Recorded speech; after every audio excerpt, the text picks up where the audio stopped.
Hello learners, आज की class में हम पढ़ने वाले हैं लाइन एंड एंगल्स।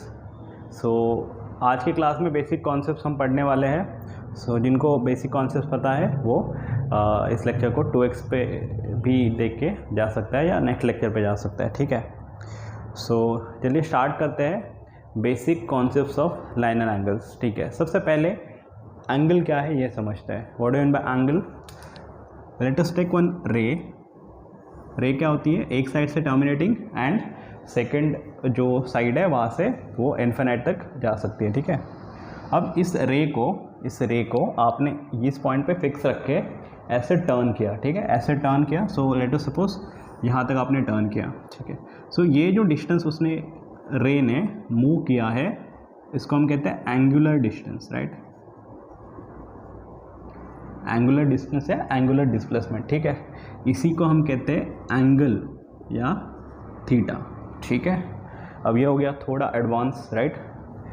सिंपल सा समझते हैं कि अगर यहाँ पे रे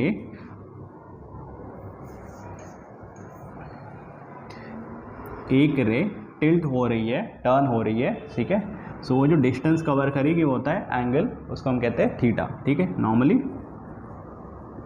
ओके, अब एंगल हमेशा दो रे से बना हुआ होता है। ठीक है, तो जैसे आप यहाँ पे देख रहे हो ये इनिशियल रे है और ये फाइनल रे है। ठीक है, अब ये दोनों टर्म्स आपको भूल जाना है, ये जस्ट अंडरस्टैंडिंग के लिए था। ठीक है, अब इसको नेम कैसे करते हैं? सपोज यहाँ पे पॉइंट है बी, यहाँ पे पॉइंट है ए और यहाँ पे पॉइंट है सी।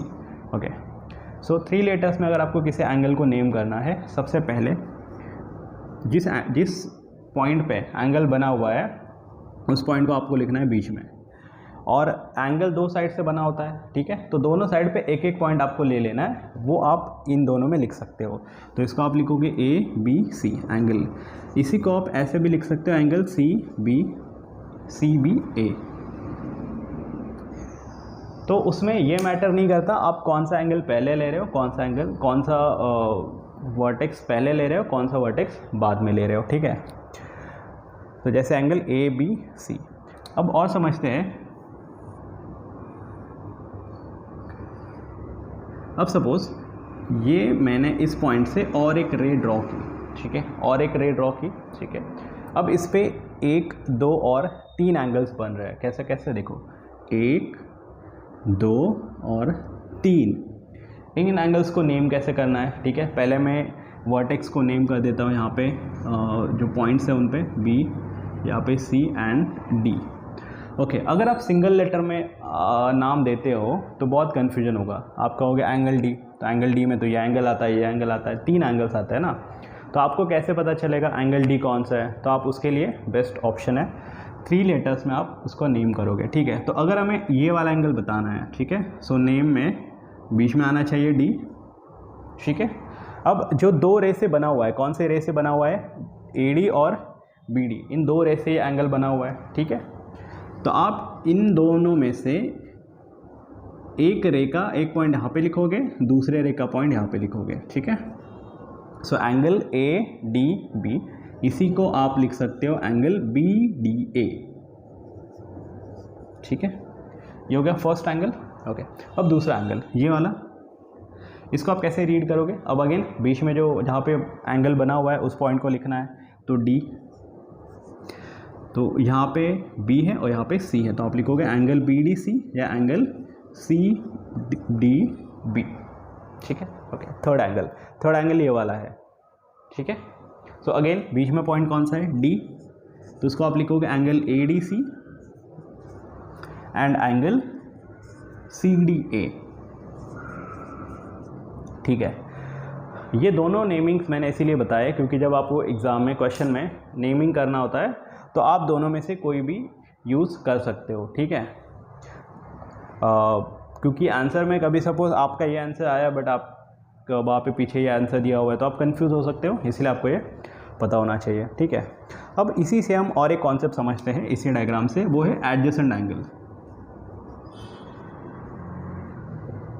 ठीक है, एडजेसेंट का मतलब क्या होता है? साथ में, बाजू में। ठीक है, अब यहाँ पे इस एंगल को अगर मैं इस रे को छुपा दूँ, कौन सा? ए डी को छुपा दूँ, तो यहाँ पे मुझे मिल रहा है angle B D C, angle B D C. ठीक है, और अगर यहाँ पे मैं DC को छुपा दूँ तो मुझे एंगल मिल रहा है ADB, ठीक है। इन दोनों एंगल्स में एक रे कॉमन है, ठीक है। याद करो हमने क्या पढ़ा था, एंगल दो रेस से बने होते हैं, ठीक है। तो यहाँ पे इसके लिए रे कौन सा है, DC और DB, यहाँ पे रे है DB और AD, करेक्ट। तो ये जो रे है दोनों में, तो ये DB रे कॉमन है, ठीक है। तो जहाँ पे भी एक रे कॉमन होती है, ठीक है, तो ऐसे एंगल्स को हम कहते हैं एडजेसेंट एंगल्स। तो ये दोनों एंगल्स कौन से, angle ADB and angle CDB, ये क्या है, एडजेसेंट एंगल्स है, ठीक है। चलो इतना कॉपी कर लो। ओके, हमने एडजेसेंट एंगल्स को पढ़ लिया। अब हमें पढ़ना है vertically opposite angle and linear pair. सबसे पहले लीनियर पेयर समझते हैं, ठीक है। अब एक लाइन एंगल हम लेते हैं, ओके। अब लाइन एंगल क्या है समझते हैं। सपोज एक रे है, ठीक है, एक रे है, इसका ये फिक्स पॉइंट है, राइट, और ये यहाँ पे आगे एक्सटेंड कर रही है, ठीक है। अब इसको मैंने एग्जैक्टली ऐसे पूरा घुमा के अपोजिट साइड पे लेके आया मैं, राइट। तो मुझे एक ऐसे और रे मिलेगी, राइट। इसी को मैंने पूरा घुमाया है अपोजिट डायरेक्शन में, ठीक है। तो ये दोनों रे से जो बनेगा वो एक लाइन होगा, right. So that is a line, इसी को हम कहते हैं लाइन एंगल, ठीक है। इसका मेजरमेंट कितना होता है, 180 डिग्री, ठीक है। अगर लाइन एंगल पे, अब लीनियर पेयर समझते हैं, अगर लाइन एंगल पे ये लाइन है, ठीक है, यहाँ पे ये CB एक रे है जिसको हमने पूरा ऐसे घुमा के अपोजिट डायरेक्शन में कर दिया तो हमें एक लाइन मिली, ठीक है। अब इस लाइन पे अगर कोई रे स्टैंड करती है, ठीक है, एक लीनियर लाइन एंगल पे कोई रे स्टैंड करती है, जैसे ये AB लाइन है उस पर CD स्टैंड करती है, तो ये जो दोनों एंगल है, ये वाला एंगल और ये वाला एंगल, इनके एडिशन 180 डिग्री होती है। ये हमें लीनियर पेयर से पता चलता है, ठीक है। तो आप जब प्रूफ में आगे जाके टू प्रूफ के क्वेश्चंस करोगे तो जिसमें भी आपको लीनियर पेयर मिलेगी आप उसमें 180 डिग्री लिख सकते हो, उसका रीज़न लिख सकते हो लीनियर पेयर, ठीक है। समझते क्या है। अब सपोज़ ये एंगल है 70 डिग्री, ठीक है, तो इन दोनों का एडिशन 180 होना चाहिए, तो ये एंगल क्या होगा 110, ऐसे, ठीक है। अब सपोज़ इसी में और एक पेयर लेते हैं यहाँ पे, सपोज़ ऐसे, ठीक है। ये एंगल अगर 83 है तो ये एंगल क्या होगा 180 माइनस 83, सिंपल। लीनियर पेयर समझ में आ गया, ओके। अब वर्टिकली अपोजिट एंगल्स क्या है, अगर किसी दो लाइंस को हमने इंटरसेक्ट कराया ऐसे, ठीक है, इंटरसेक्ट कराया तो हमें 4 एंगल्स मिलते हैं, ठीक है। ये दोनों, ठीक है, और ये दोनों, ठीक है। वैसे यहाँ पे लाइन एंगल भी है, बट अभी के लिए हम जो समझते हैं वो है वर्टिकली अपोजिट एंगल, ठीक है। तो लाइन इंटरसेक्ट करने के बाद यहाँ पे जो अपोजिट साइड्स पे जो एंगल बनते हैं उनको हम कहते हैं वर्टिकली अपोजिट एंगल्स। और सबसे इम्पॉर्टेंट प्रॉपर्टी, ये दोनों इक्वल होते हैं, ठीक है। तो लाइन एंड एंगल्स और ट्राइंगल दोनों में ऑलमोस्ट हर क्वेश्चन में ये प्रॉपर्टीज़ आपको यूज़ करनी पड़ती है। एक तो है लीनियर पेयर, मीन्स किसी रे, कोई लाइन पे अगर रे स्टैंड करती है तो उन दोनों एंगल्स का एडिशन 180 डिग्री होता है।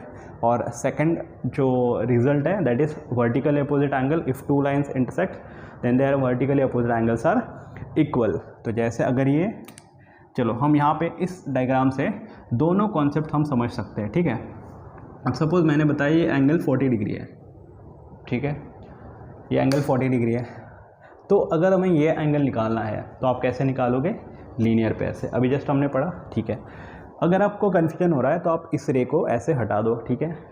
इस रे को अगर आप हटा देते हो, इस रे को अगर आप हटा देते हो तो आपको क्या मिलेगा, देखो यहाँ पे एक लीनियर पेयर मिलेगी। ये दोनों एंगल्स का एडिशन 180 डिग्री होगा, ठीक है। तो अगर ये 40 डिग्री है तो ये होगा 180 minus 40, correct, that is 140 degree, right, okay. अब ये दोनों एंगल वर्टिकली अपोजिट है, ठीक है, तो ये एंगल भी 40 डिग्री होगा, करेक्ट। वैसे ही ये एंगल 140 डिग्री है तो ये भी 140 डिग्री होगा, क्योंकि ये वर्टिकली अपोजिट एंगल्स है, ठीक है। इसका आगे प्रूफ भी है वर्टिकली अपोजिट एंगल का by using this only linear pair, ठीक है, वो हम नेक्स्ट क्लास में पढ़ते हैं।